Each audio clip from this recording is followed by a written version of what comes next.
नमस्कार दोस्तों। आज हम फिर से आए हैं आपके पास एक नया टॉपिक लेके, जो कि है एवरेज ड्यू डेट। जैसे कि मैंने पहले भी डिस्कस किया था आपके साथ कि बहुत सारे बिल्स हमारे पास आते हैं। बिल्स पेएबल क्या होता है और बिल्स रिसीवेबल क्या होता है, मैं एक बार क्विक रिव्यू दे देती हूँ। जो भी हमारे डेटर्स हैं वो हमें पेमेंट करने की बजाय बिल दे देते हैं, जो कि एक प्रॉमिस होता है इस बात का कि वो हमें पेमेंट करेंगे एक स्टिपुलेटेड डेट का, जो उस बिल पे मेंशन होती है। उस डेट को वो हमें हमारा पेमेंट देंगे। इस तरह से जब साल भर में वो हमारे साथ बहुत सारे ट्रांजैक्शंस करते हैं तो वो अलग अलग तरह के हमें बिल्स देते हैं। ठीक है।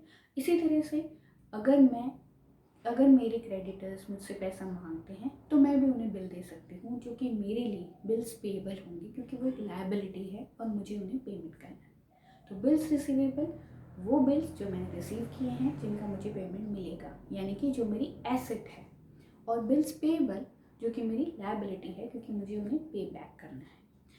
कई बार क्या होता है कि पूरे साल में हमने बहुत बार ट्रांजैक्शन किए होते हैं हमारे डेटर्स और हमारे क्रेडिटर्स से, तो हमारे पास बहुत सारे बिल्स आ जाते हैं।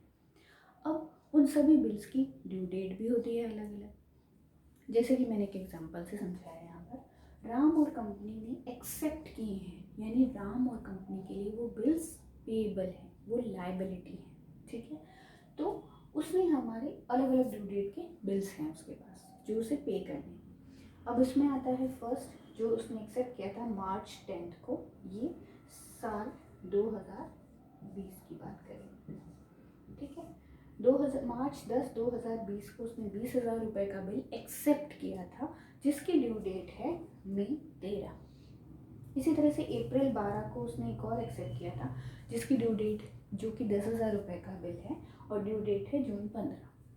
इसी तरह से एक और है जिसमें अप्रैल 15 को लिया था 5,000 का, और जिसकी ड्यू डेट है जून 18। अब हमें क्या करना है, उसे पेमेंट किस तरह से करना है, वो ये देखेगा कि मुझे पेमेंट करने की कोई एक सूटेबल डेट मिल जाए, जिस दिन मैं पेमेंट कर दूँ। वो कितने रुपए का है वो डिसाइड करूँ। क्योंकि मान लीजिए ये तो हम एक राम और कंपनी की बात कर रहे हैं, ये हो सकता है बिल उसको श्याम से मिला हो, ये बिल उसको स्मिता से मिला हो, वर्तिका से मिला हो, एंड सो ऑन। तो हम अगर सारे साल यही पेमेंट की डेट देखते रहेंगे तो फिर बिल पेमेंट का ही एक काम हो जाएगा। तो क्या करते हैं आपस में जो पार्टीज होते हैं, वो ये कह देते हैं कि जी आप एक एवरेज निकाल लो सारी ड्यू डेट्स का, और उस डेट को आप हमें पेमेंट दे दो। ठीक है। तो उससे डिसाइड हो जाता है कि भाई इस एक डेट को हम सारे बिल बाकी के सारे कैंसिल कर लेते हैं और एक बिल देते हैं या पेमेंट देते हैं उस एक डेट का, कि आप मुझे उस दिन का बिल दे दो, उससे आपके सारे पेमेंट सेटल डाउन हो जाएंगे। ध्यान दीजिएगा। तो वो एक डेट निकालना, एक अक्यूमुलेटेड डेट निकालना is called average due date. अब इसकी डेफिनेशन देखिए, जो आपको अच्छे से समझ में आएगी। Average due date is the mean or equated date. Mean मतलब product of the items divided by number of items. Mean, औसत निकालना। ठीक है। Average due date is the mean or equated date on which the single payment is made. एक payment किया जाता है सारे ट्रांजैक्शन को सम अप करने के लिए, made in lieu of several payments due on different dates। यहाँ तक क्लियर है।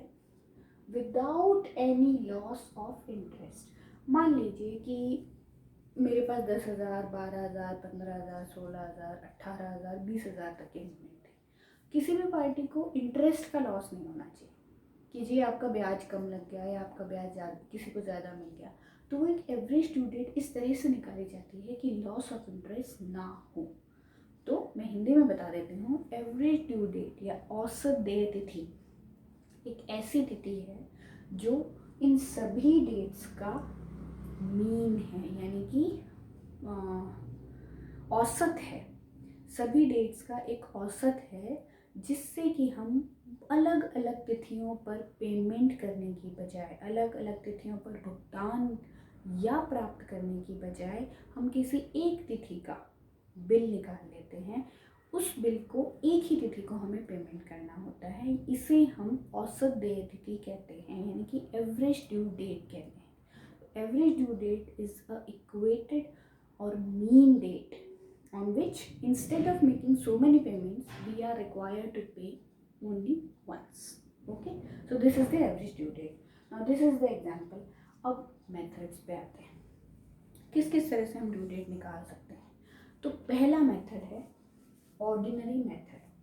ऑर्डिनरी मेथड को हम फॉरवर्ड मेथड भी कहते हैं।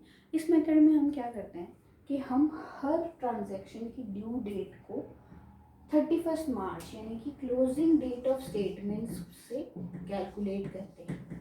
ठीक है, इस डेट को इस डेट से, इस डेट को इस डेट से और इस भी डेट को इस डेट से नंबर ऑफ डेज निकाल लेते हैं कि कितने नंबर ऑफ डेज हैं, उसको इससे मल्टीप्लाई कर देते हैं और फिर औसत निकाल लेते हैं। ठीक है, तो ऐसे केस में क्या होगा, यूजुअली जो ओपनिंग डेट होगी यानी कि ये डेट होगी, ये पूरे साल के एडजस्टमेंट्स को कवर कर लेगी, पूरे साल की डेट को ले लेगी। यस, मान लीजिए कि मेरी पहली पेमेंट डेट है 1 अप्रैल, तो 1 अप्रैल से लेके 31 मार्च नेक्स्ट ईयर तक वो पूरी डेट को कवर कर देगी। और जो लास्ट की ड्यू डेट होगी, मान लीजिए यहाँ पे कि 31 मार्च का होता, तो वो 0 बेयर करती। यस, अगर आपको इस सेक्शन में कोई भी प्रॉब्लम हो मुझे कमेंट बॉक्स में पूछ सकते हैं। सेकेंड मेथड है इपोक मेथड। मैं आपको ये लिख के बता देती हूँ सारे मेथड्स इनके, तो इसके लिए मैं ये डिलीट कर देती हूँ।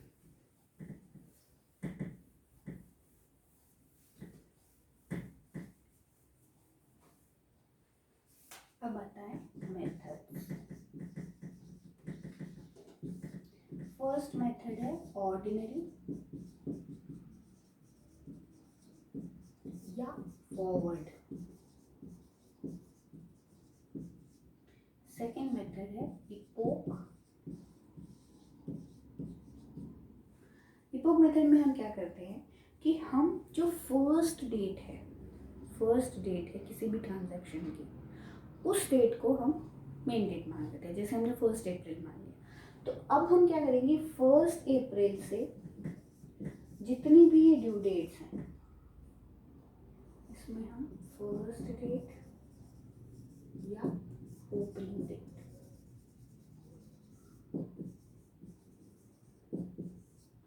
को कैलकुलेट कर लेते हैं। उसके बाद ऑर्डिनरी या फॉरवर्ड में हम क्लोजिंग डेट को लेते हैं।